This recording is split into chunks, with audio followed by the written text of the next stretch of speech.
I want you to start by imagining something for a second. Just like picture yourself holding up a giant mirror. Okay, I'm picturing it. But this isn't, a normal mirror.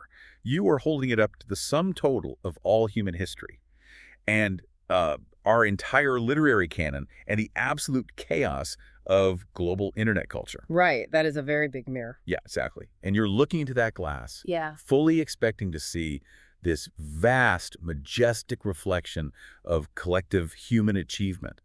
But instead, you realize the reflection staring back at you is just completely saturated with prejudices you didn't even know you possessed. Wow.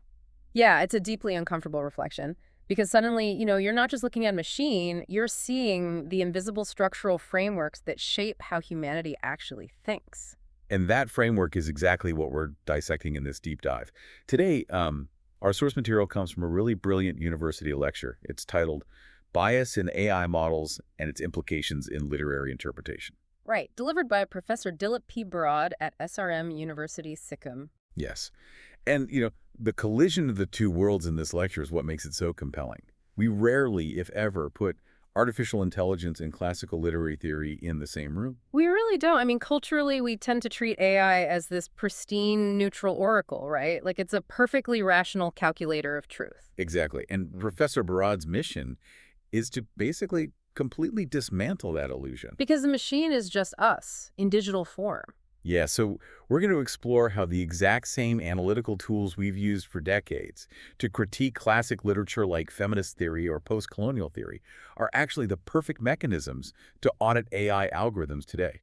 And, this is deeply relevant to anyone listening right now. Whenever you use a large language model to, say, summarize a dense PDF or draft a tricky email. Or even just research a new topic. Right. You are not interacting with a neutral database. You are interacting with a preconditioned mind. A mind that has baggage. So much baggage.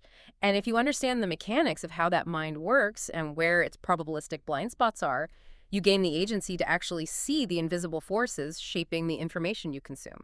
Okay, let's unpack this. Let's get right into the mechanics of that. How does human bias actually successfully migrate from our societal structures into the code?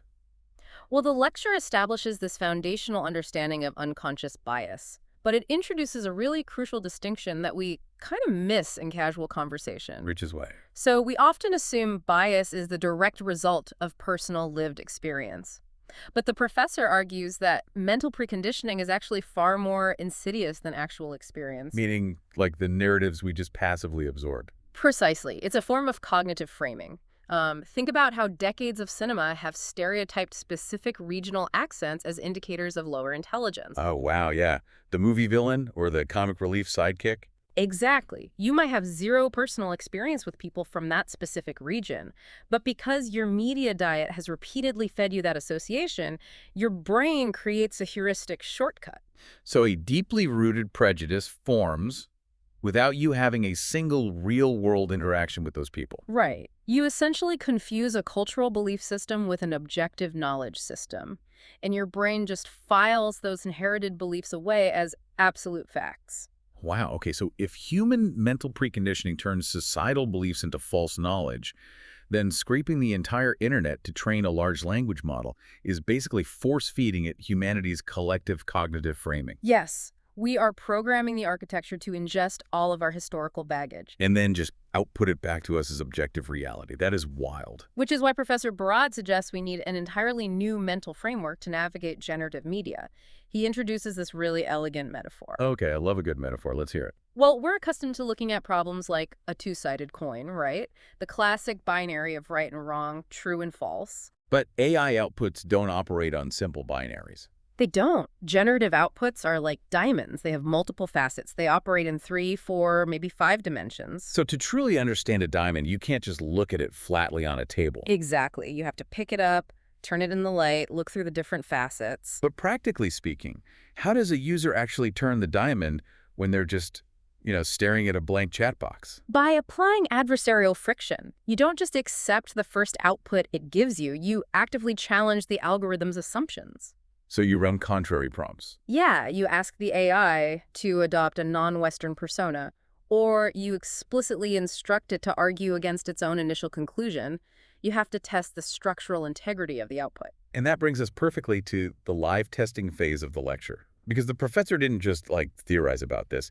He actually ran live experiments with his audience to test the AI's structural integrity. Yes, and this is where the literary theory heavily intersects with the technology. The lecturer utilized a foundational feminist text from 1979. Right, The Mad Woman in the Attic by Sandra Gilbert and Susan Gubar. Yep. And the core argument of this specific literary critique is that throughout the traditional patriarchal Victorian era, female characters and writers were shoved into one of two extreme archetypes. The binary again. Always the binary. They were either the submissive, pure angel in the house, or they were the hysterical, deviant monster or madwoman. Right, the literature literally offered no spectrum of complex humanity in between those two extremes. Exactly. So the audience wanted to see if the AI had inherited this specific Victorian patriarchal binary. They ran a live prompt. Okay, what was the prompt? They asked the AI to, quote, write a Victorian story about a scientist who discovers a cure for a deadly disease. And let me guess, the output was immediate and highly revealing. Very. The generative model defaulted instantly to a male protagonist. It created a character named Dr. Edmund Bellum, a physician and natural philosopher. So the algorithmic weight heavily associated intellectual and scientific authority with maleness. Yes, it did. Okay, wait, let me push back on that for a second. Here's where it gets really interesting to me.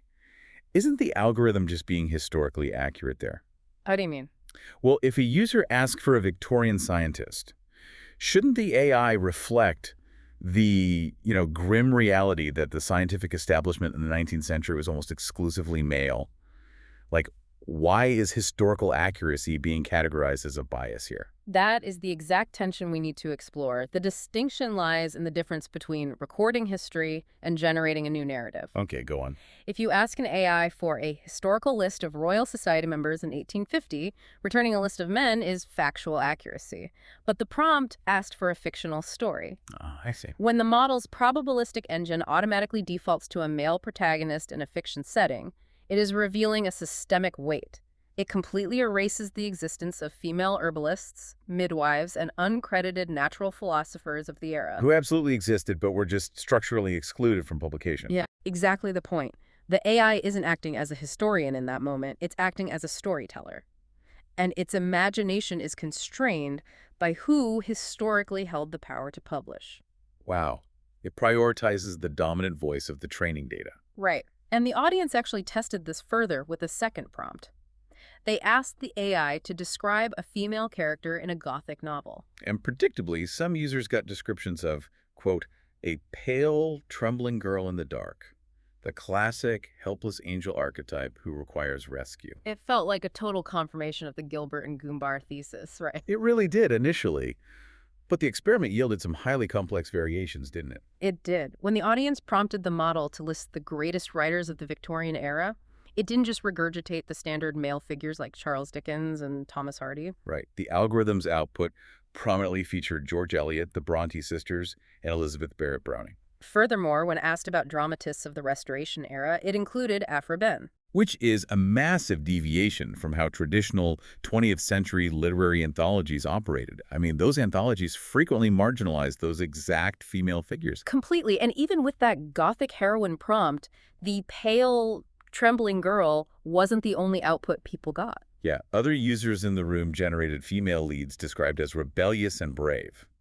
The AI actually broke the angel-monster binary. Which provides a crucial piece of evidence regarding the mechanics of machine learning.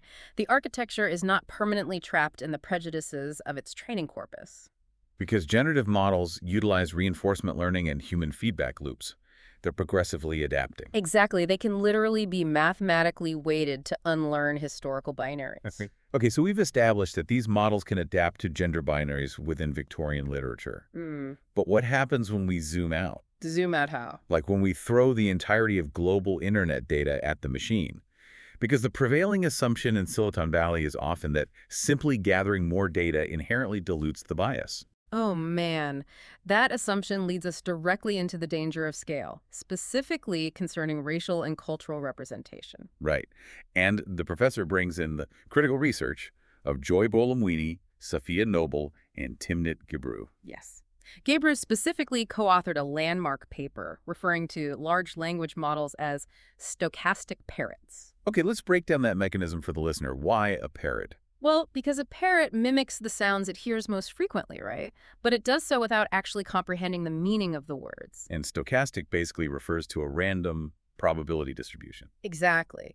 And AI doesn't intrinsically know what a scientist or a woman is. It simply calculates that the word scientist is statistically most likely to be followed by the pronoun he based on billions of text samples. So if your baseline data set is the internet, and the internet is vastly skewed toward the dominant cultures of the global north, increasing the size of the data set doesn't average out the bias. No, it mathematically amplifies the most frequent demographic connections. It's like forming a literary canon. If you take an inherently biased poetry anthology and expand it by adding like 500 more pages of the exact same demographic, you haven't made it more diverse. Yeah, you just handed a giant megaphone to the voices that already monopolize the publishing industry. So to test this stochastic probability, the lecture featured another incredibly simple live prompt. They just typed in, "Describe a beautiful woman." And based on the dominance of Western data, the prevailing fear was that the AI would output highly Eurocentric physical ideals. Fair skin, blue eyes, specific body types. But the output actually bypassed the physical almost entirely. The AI-generated descriptions centered on inner qualities. It framed beauty through the lens of a captivating spirit, intellectual confidence, resilience, and grace. Which is fascinating, though to be fully transparent, one user did receive a generation that described the subject's skin as having the softness of moonlight on marble. Right, so a tiny fragment of that traditional imagery did filter through. It did. The marble metaphor is deeply rooted in classical European ideals of beauty. But the professor highlights a profound irony in this specific experiment. What's the irony? Consider humanity's most revered classical literature, Homer's epics in ancient Greece, or Valmiki's Ramayana in ancient India. The absolute foundational texts of human civilization. Right.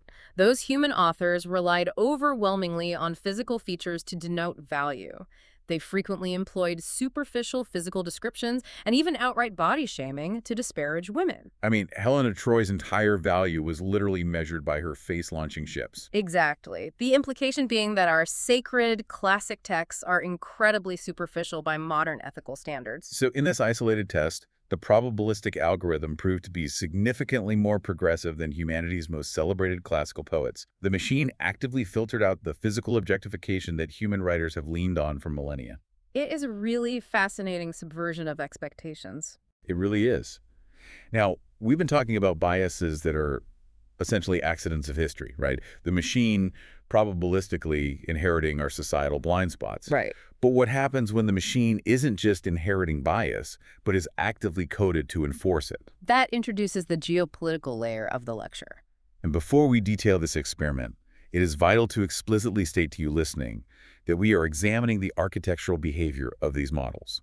We are not endorsing any political stances here. Absolutely. We are impartially reporting the comparative data the professor gathered, and his methodology was brilliant. He had the audience compare an American tool, OpenAI's ChatGPT, with the Chinese tool, DeepSeek. Right. And they utilized W.H. Auden's famous satirical poem, Epitaph on a Tyrant. Which Auden wrote about the terrifying banality of European dictators during the Second World War. Exactly. So the audience instructed both AIs to rewrite Auden's poem for contemporary political figures. They started with DeepSeek, asking it for a satirical poem about Donald Trump.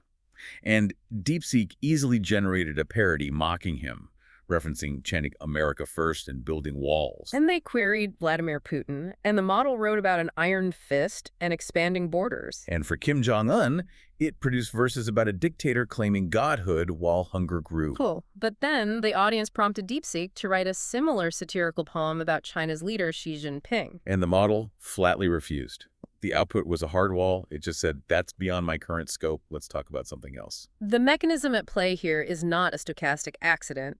This is deliberate reinforcement learning with human feedback, designed to create a hard-coded firewall. So the algorithm is heavily engineered to protect a specific geopolitical image. Yes. And the source material highlighted an even more concerning behavioral pattern. When users pushed the model for historical or cultural information about China, the AI routinely offered to provide data on, quote, positive developments and constructive answers. Constructive answers. Wow. The professor warns against the allure of these goody-goody words, doesn't he? He does. He utilizes a really devastating literary parallel, from Salman Rushdie's novel Midnight's Children. which is set during the political emergency in India. Right, a period characterized by the severe suspension of civil liberties. During this time, the government heavily promoted a campaign for the beautification of Delhi. And that phrasing is meticulously designed to sound uplifting and positive. But the reality on the ground was drastically different. Beautification actually meant aggressively bulldozing slums. Oh, wow. Yeah, it meant displacing the most marginalized, helpless populations to create an illusion of pristine order. The language of positivity was weaponized to mask brutal erasure. So when an algorithm insists on solely providing constructive answers, it is mathematically deciding that maintaining a flawless state image supersedes the truth of history. Exactly. Algorithmic positivity acts as an engineered amnesia. This is so heavy. If these models are trained largely on the global north's data and simultaneously bound by these deliberate geopolitical guardrails, how do you, as a user, actually navigate this? How do we decolonize the architecture? It requires a rigorous and often uncomfortable definition of fairness. The lecturer provides an excellent stress test using Indian knowledge systems. He brings up the Pushpaka Vimana. Which is an ancient flying chariot described in the epic Ramayana. Right. Now, when a modern AI categorizes an ancient Indian flying chariot as a myth, the immediate public reaction is often outrage. It's frequently cited as blatant bias against indigenous knowledge. I can totally see that. But we have to test the underlying mechanism of the output. Right, exactly. If the model classifies the Indian flying chariot as a myth, but it simultaneously categorizes a Greek flying chariot or a Norse flying ship as historical scientific fact, that is systemic bias. Because that would be a weight distribution unfairly favoring Western mythos over Eastern mythos. Yes. However, if the algorithm treats all ancient flying chariots across every civilization as mythological, then the algorithm is actually applying a uniform heuristic. exactly. True fairness isn't about forcing the model to validate every cultural belief as scientific reality.